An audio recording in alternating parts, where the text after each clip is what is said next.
E aí galera, beleza? Bem-vindos a mais um Tá Ligado na Cidade. Tudo certo por aí? Se liga no que vai rolar hoje no programa. O assunto da vez por aqui é a saúde do nosso mundo. Será que o planeta Terra está em crise? Para esse debate, a gente convidou o consultor e mestre em desenvolvimento sustentável Fabiano Porto e a geógrafa especialista em agrobiodiversidade Beatriz Carvalho. O microfone do Tá Ligado saiu do estúdio no quadro Tá na Rua para saber o que você faz para preservar o nosso planeta. No quadro Câmara Repórter, a gente te mostra um pouco mais das PANCs, as plantas alimentícias não convencionais. E você ainda vai ficar por dentro do que está rolando na Câmara Municipal com o Lucas Guerra no Atividade Legislativa. O Tá Ligado tá no ar.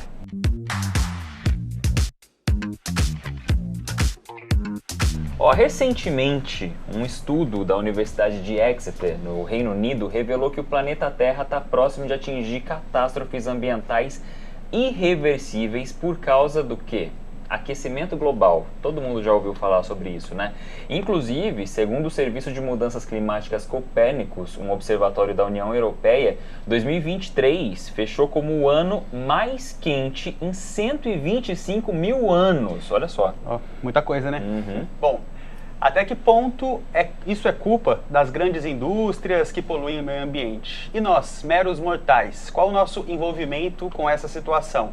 E o principal, tem alguma coisa que a gente possa fazer para ajudar? São alguns dos pontos que a gente vai debater hoje aqui com os nossos entrevistados. Aqui no estúdio já estão Fabiano Porto, consultor e mestre em desenvolvimento sustentável, e a Beatriz Carvalho, geógrafa especialista em agrobiodiversidade. Bem-vindos. Obrigada. Obrigado, prazer estar aqui com vocês. Gente, para começar esse papo, né, é um assunto muito amplo, mas como que a gente consegue definir o estágio que a gente está atualmente, né? Tanto em nível de conscientização, de forma geral, quanto da situação da saúde do planeta, como a gente disse no começo, né? A gente percebe que as pessoas têm buscado muito mais informações sobre a real situação do planeta e se fala muito, de maneira até bem emergencial, né, sobre a crise climática, né? A gente está passando por um aquecimento global que é sensível às pessoas, já não é mais uma notícia, uma previsão na TV, as pessoas estão sentindo, comentando ali na mesa do almoço, né?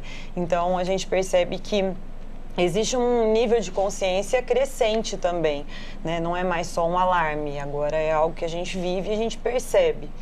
Uma vez que as pessoas percebem isso, a gente espera também que elas comecem a despertar para os comportamentos que sejam mais sustentáveis, para o nível de consciência crescer. Será que as pessoas estão, de fato, acordando para isso e mudando? Porque, não sei, a impressão que dá, pelo menos assim, né, a grosso modo, é de que ainda soa como algo distante. O derretimento das calotas polares, a gente fala disso há tanto tempo e elas ainda estão lá, a gente sabe o impacto que tem ano após ano. Mas para um leigo ou para uma pessoa minimamente informada, como deve ser boa parte da população, pode ainda soar como algo muito distante de acontecer, né? E você tem toda a razão. Olha, você me fez lembrar assim, um discurso de 10 anos atrás, quando eu comecei a trabalhar com biodiversidade, buscar essa crítica, né, sobre a relação das pessoas com o planeta, que é a principal coisa da geografia, né? E nesses 10 anos eu não vi uma grande evolução na mudança comportamental. As pessoas estão mais cientes e, né, em uma década a gente tem uma evolução muito grande também no compartilhamento de informações a respeito disso, mas também se gera muita confusão nessas informações e as pessoas vão se sentindo pouco responsáveis, de fato, numa mudança.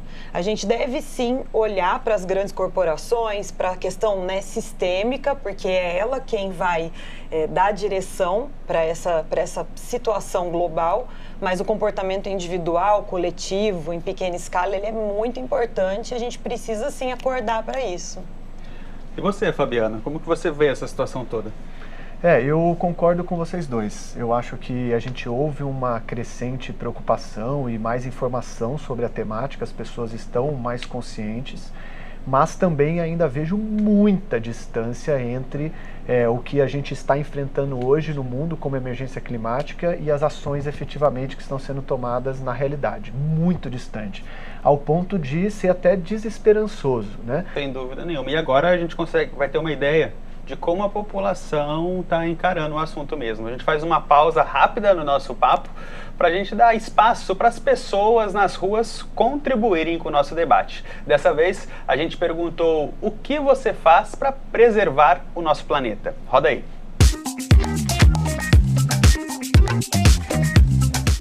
Eu faço assim, o básico, né, que é a questão da reciclagem do lixo. Acho isso importante, né? Separar o material orgânico, o que não é orgânico. Em casa eu costumo separar os vidros, os plásticos, né? Manter sempre o quintal limpo, sem água, vasilhas de água, né, parada. Reaproveitar a água da máquina, lavando o quintal, né? A conscientização, principalmente das crianças, poder sempre estar trocando com elas sobre isso, a importância de preservar o planeta, consumo consciente, moda sustentável. Eu busco muito por essas coisas, né, no dia a dia. Economizar água, economia de energia e reciclagem de materiais, guardando, separando tudo corretamente. Eu sou uma consumidora de alimentos agroecológicos e orgânicos. Acho que isso é fundamental tanto para os agricultores familiares que estão trabalhando no campo com insumos orgânicos e que não fazem mal para a terra e para a água, tanto quanto para a nossa saúde, né, que fica sem veneno. Eu moro numa casa de bioconstrução, uma construção de pau a pique em Monteiro Lobato, então é uma construção que também, se ela for desfeita, não tem lixo nenhum. E a gente composta nossos resíduos, a gente também tem galinhas. E acho que é isso. Legal a gente ver, né, uma pessoa, um exemplo como essa última moça aí que falou com a gente, porque ela traz muitas coisas no dia a dia dela, mas até aquilo que é meio senso comum, a gente sabe, a gente cresce ouvindo falar da importância da separação do lixo orgânico do reciclável. E mesmo isso que, entre todas as aspas, é simples de ser feito, a gente ainda não tem uma adesão adequada, né? Resíduo é dinheiro. Lixo é dinheiro, a gente está literalmente enterrando dinheiro. É isso que a gente está fazendo. Já existem iniciativas no mundo inteiro que reutilizam diversos tipos de que a gente chama de lixo, né? Para gerar economia, inclusive economia de base comunitária, para gerar desenvolvimento social. Então, hoje a gente está na cidade de São José dos Campos, que tem um aterro sanitário de excelência, reconhecido por sua excelência, mas mesmo assim não deixa de ser uma prática extremamente, diria, não inteligente, você enterrar o resíduo. Porque você tem que segregar, trabalhar, limpar e ressignificar aquilo num conceito de economia circular e tudo mais, né? Então é um caminho longo pela frente e a gente ainda está distante a nível de Brasil. A gente tem muito dos chamados lixões ainda, né? E a Política Nacional de Resíduos Sólidos deu até o final desse ano para a extinção dos lixões. É a terceira vez que adia o prazo e vamos ver se agora se cumpre, né? E, Bia, ouvindo tudo que as pessoas comentaram, né? De forma geral, é o suficiente? A gente ainda pode fazer um pouco mais no dia a dia? E como conscientizar também, né? Infelizmente, não é o suficiente. A gente tem materiais de altíssimo valor que estão sendo desperdiçados todos os dias nas nossas casas. Né, a gente falou sobre o compartilhamento de informações, como hoje a gente tem acesso. Mesmo assim, existem muitas dúvidas sobre de que maneira eu descartar o meu lixo, e esses materiais de alto valor muitas vezes, né, tomam uma destinação errada. Os próprios eletrônicos são descartados de forma equivocada por falta da gente saber onde levar ou mesmo... Né, mesmo em cidades como a nossa, que tem os pontos de entrega voluntária, né? Ainda tem dúvida, né, de como agir. Né? A maioria das pessoas não sabe o que fazer com aquele computador antigo, onde destinar. E até assim, a gente, depois dessa destinação feita, quem vai apurar se aquilo tem uma utilidade, qual vai ser, se vai ser um conserto, uma reutilização, ou se a gente precisa, né, desmantelar aquele equipamento para usar os materiais separadamente numa, de fato, reciclagem. E da minha parte eu falo muito sobre o alimento. O alimento é muito desperdiçado. Então a gente sempre fica atento ao que a gente fala da economia doméstica, né? De que maneira isso toca no bolso das pessoas. Porque é uma forma de chamar a atenção para isso. Pois é, né? Quando pega no bolso aí é a hora da maioria das pessoas pelo menos acordar, Não tem jeito. Pessoal, antes da gente ir para um intervalo, uma curiosidade. Você sabia que São José dos Campos tem um código de edificações adequado aos novos conceitos de sustentabilidade e é considerada a primeira cidade do Brasil que exige que essas regras sejam respeitadas em 100% das obras? A legislação foi aprovada pela Câmara em 2022 e demanda que as construções adotem tecnologias e sistemas de menor impacto ambiental, prática conhecida como Green Building. É a construção verde, né, em tradução livre do inglês. O código determina, inclusive, os processos para obter alvará, licença e habite. E a intenção com tudo isso, o que é?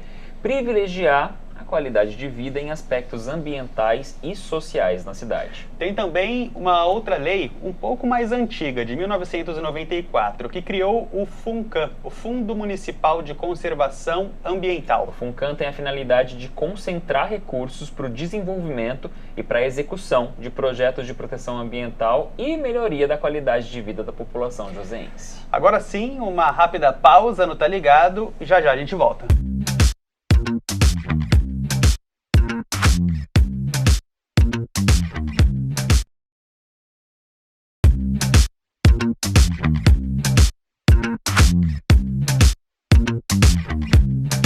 Tá ligado de volta, hoje falando sobre os cuidados com o nosso planeta, com a Beatriz Carvalho, geógrafa especialista em agrobiodiversidade, e o Fabiano Porto, consultor e mestre em desenvolvimento sustentável. A gente já vai continuar trocando uma ideia com eles, mas antes a gente levou essa temática para o secretário de Urbanismo e Sustentabilidade de São José e ele comentou sobre as ações no município. Olha só.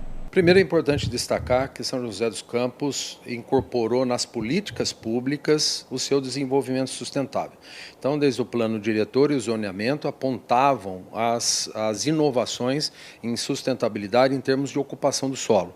Depois o Código de Obras, abolindo a construção convencional e trazendo a obrigatoriedade que todo o ambiente construído em São José adote o conceito da construção verde, construção sustentável.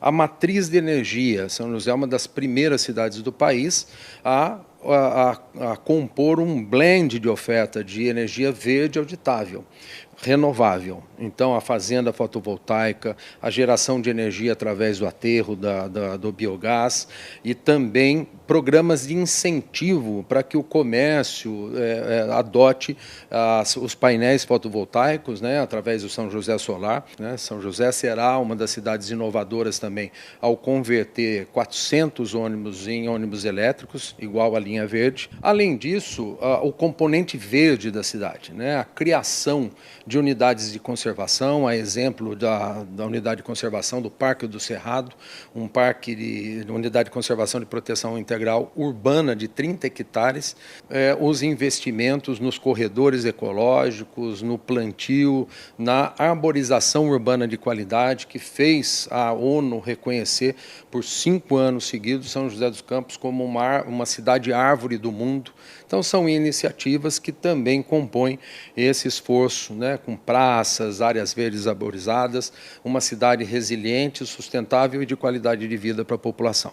E olha só, gente, em São José existe o COMAN, Conselho Municipal de Meio Ambiente, que em 2023 completou 40 anos. O grupo é responsável por discussões técnicas sobre questões ambientais. O COMAN é ligado à Secretaria de Urbanismo e Sustentabilidade da Prefeitura e se você quiser mais informações sobre o trabalho que o Conselho desenvolve aqui na cidade, pode entrar em contato pelo telefone 3947-8735 ou pelo e-mail curbs.coman, com M de Maria no final, @sjc.sp.gov.br. Difícil esse site, né, Thiago?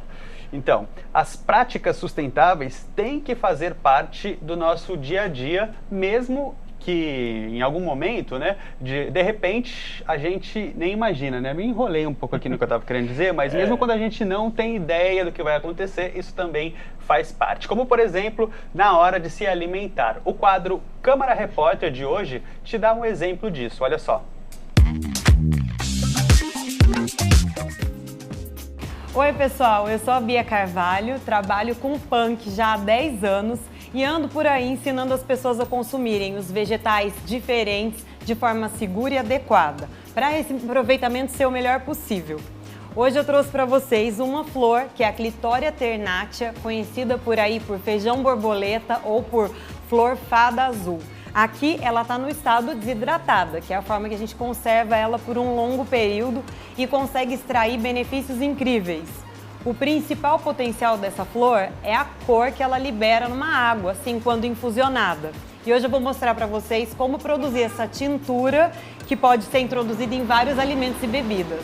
Um punhado dessas flores em assim um copo d'água ou mesmo em uma garrafa que você possa fazer a infusão e ir usando ao longo do dia, pode produzir uma tintura de um azul muito intenso, que provoca a curiosidade de crianças, adultos nas mais diversas situações. Dá só uma olhada no que ela faz com essa nossa água aqui. O feijão borboleta, como todos os outros feijões, tem suas vagens e seus grãos também comestíveis. O que pouca gente sabe é que também as suas folhas podem ser alimento, além das suas flores, que a gente usa assim para transformar comidas cotidianas, como massas, risotos. Imagina um risoto azul em um evento ou um sorvete, de repente, para as crianças. É uma forma muito interessante da gente incorporar elementos diferentes na nossa culinária do dia a dia com alimentos que podem ser encontrados por aí, às vezes nas ruas ou cultivados nos nossos quintais ou até num vasinho na nossa casa. Não precisa ter um enorme espaço produtivo para plantar esse feijão que é tão delicadinho. Aqui eu tenho só uma parte dele que pode ser aproveitada e uma única possibilidade, que é assim, como bebida, como infusão. Mas se você quiser, dá para transformar numa infinidade de possibilidades na sua cozinha. E para ilustrar quantas possibilidades são essas, eu trouxe aqui um truque, a mágica da flor fada azul do feijão borboleta. Quando a gente pinga algumas gotinhas de um cítrico nela, limão, laranja, até maracujá, ela tende a mudar de cor, porque é uma planta indicadora de pH. Então, quando muda o pH da bebida, ela muda de cor também. Dá uma olhada na transformação dessa bebida. E aí, Thiago? E aí, Marvin? Gostaram? Claro que eu gostei. Agora eu quero saber por que você não trouxe pra gente isso aqui no estúdio. Puxa vida. Eu trago, gente. Vai ficar pra próxima. Sim. Ô, Bia, você mostrou ali pra gente, né, uma das possibilidades, mas na verdade as punks são inúmeras. E talvez a gente não pense, né, de primeiro momento não traça esse paralelo entre sustentabilidade e punk, ou saúde do planeta e o consumo das punks.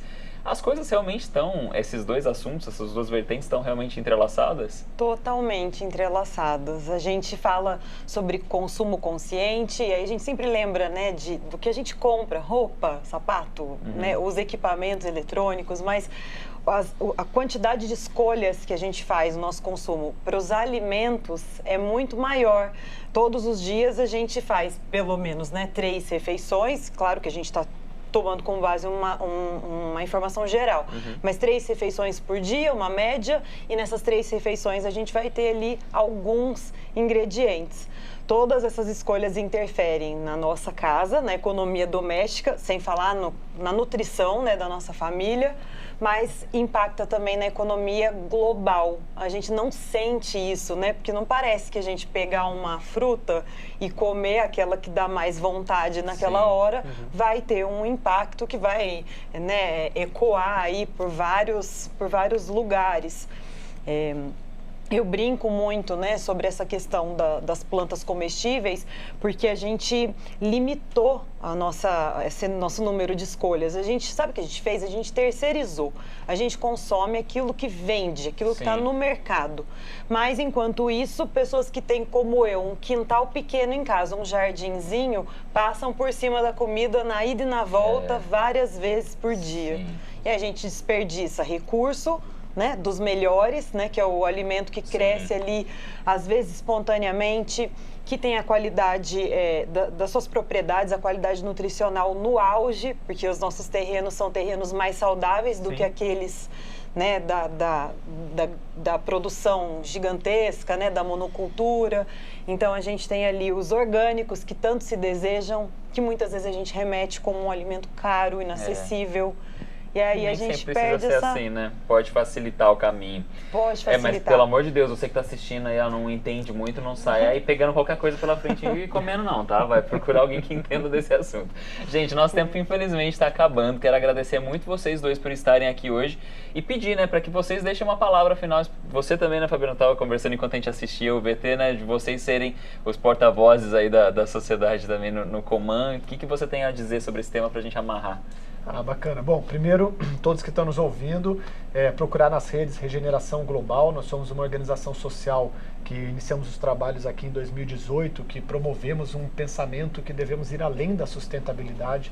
Nós acreditamos que precisamos focar em desenvolvimento regenerativo, como que nós podemos fazer atividades, ações que gerem impacto positivo e não apenas sustentem o impacto. Então a gente tem diversas iniciativas em curso atualmente, e uma delas é de representação pública. A gente faz parte do Conselho de Meio Ambiente, do Coman e do CMDU, representando a sociedade civil. Então, se você tem vontade de participar desses conselhos de alguma forma, nos procure na rede Regeneração Global, mande mensagem, que a gente sempre, toda reunião do Coman, a gente vai começar a levar iniciativas da sociedade civil para essas pautas serem debatidas também, levando a vontade da população para lá. Excelente. Então, agradecer muito a oportunidade e desejar muito sucesso para vocês. Um prazer estar aqui com vocês. Bia? Pessoal, eu quero agradecer a oportunidade de falar um pouquinho sobre esse assunto, a oportunidade de despertar as pessoas para essa diversidade e dizer para vocês que tem muito, mas muito conteúdo na internet. A gente está nas redes sociais sob o nome Mato no Prato, então tem lá no Instagram, que a gente usa tanto, né? Vamos usar para ter informações de qualidade que possam mudar as nossas vidas e permitir que a gente tenha um comportamento mais sustentável que impacte a vida da nossa família e da nossa comunidade. Excelente. Pessoal, mais um break aqui no Tá Ligado. Na volta tem o quadro Atividade Legislativa. Fica por aí.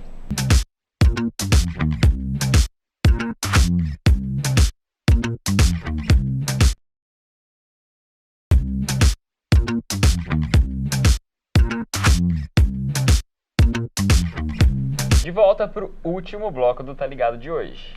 E chegou a hora de ficar por dentro dos trabalhos aqui da Câmara. Chegou a hora do quadro Atividade Legislativa com o Lucas Guerra.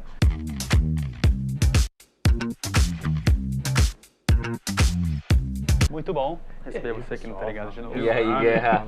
Tudo bem? Hoje para falar dos bastidores da notícia. Vou mudar, ó. Vim aqui com a camisa rasgada, mas a gente aconteceu. Qual é a câmera? Eu não sei, vou olhar pra essa, olhar pra aquela, mas todas, olha, tá são aqui, todas ó. suas. O que aconteceu aí, rapaz? Nem eu sei. Eu tava trabalhando normal. É um operário assim, se a gente fosse apresentar, então a gente apresentava o jornal, o boletim. Não tem sempre problema, assim, a gente se adequa e traz informação de qualquer jeito, nem que seja com a camisa rasgada. Não, o jornalismo é isso, a gente não para, né? E TV, Exatamente. né? O show tem que continuar. Exatamente.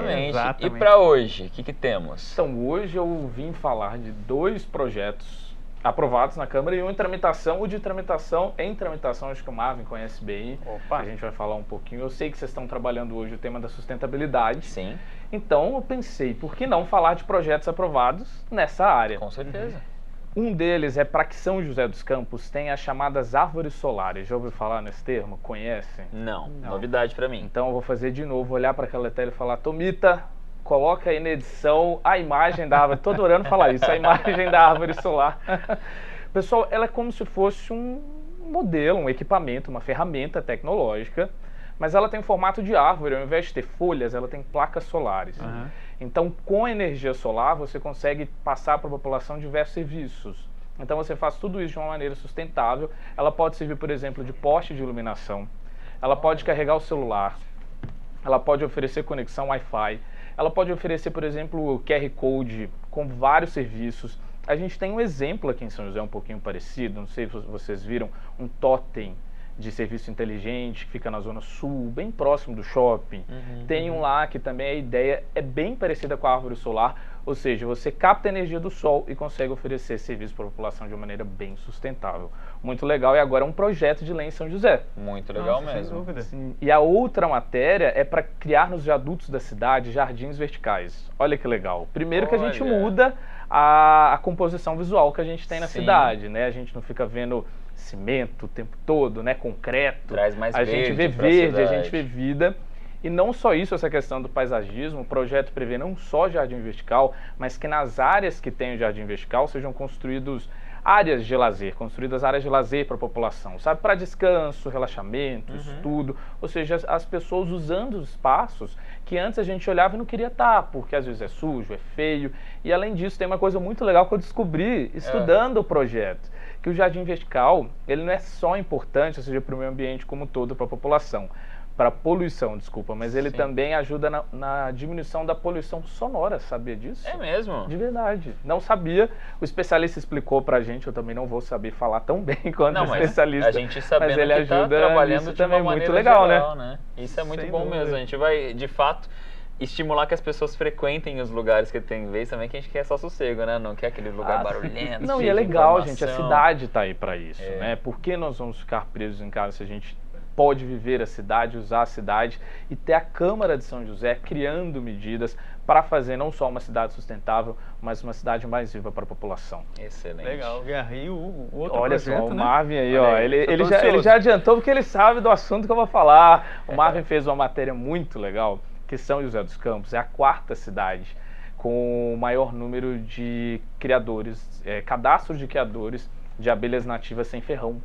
E na Câmara tem um projeto justamente para a gente estar ajudando nesse processo, né, Marvin? Ou seja, para caso tenha abelhas nativas sem ferrão em postes, em áreas às vezes que não são de cultivo, de cuidado, para que não tire essa abelha, ou seja, não mate, né, e leve para criadores, não é, Marvin? Você acompanhou bem isso, viu inclusive um criador, né? O nome é diferente, eu não vou lembrar aqui, é Mélio, como que é mesmo? Você lembra, Marvin? É melipolicultor. Isso, melipolicultor. Olha só, é difícil, gente, é cultura. Mas é muito interessante, porque são muitas, a maior parte das espécies, na verdade, não tem ferrão. A gente acostumou, né, associou a abelha ali ao perigo, mas a maior parte não tem ferrão. Inclusive esses criadores, por exemplo, você pode pedir ajuda para eles num determinado lugar, ali num poste, numa árvore, apareceram abelhas, eles vão recolher, tirar dali, para que elas sejam criadas de forma segura para elas, de forma geral, né? É muito interessante ver isso e, claro, a gente sabe a importância que as abelhas têm para a biodiversidade, para o ecossistema, polinização, ou seja, para a nossa vida, né? E esse projeto, só para deixar claro para quem está em casa, é um projeto em tramitação, ele não foi estudado ou não foi aprovado, isso quer dizer que a Câmara ainda vai estudar isso, colocar em votação e, obviamente, ele sendo aprovado, aí sim torna uma política pública para a cidade. Excelente. Guerra, obrigado pelas informações de hoje, obrigado você também pela companhia no Tá Ligado. Se você quiser mais informações sobre os trabalhos na Câmara Municipal, só entrar no site da Câmara, câmarasjc.sp.gov.br. A gente vai indo. Tchau.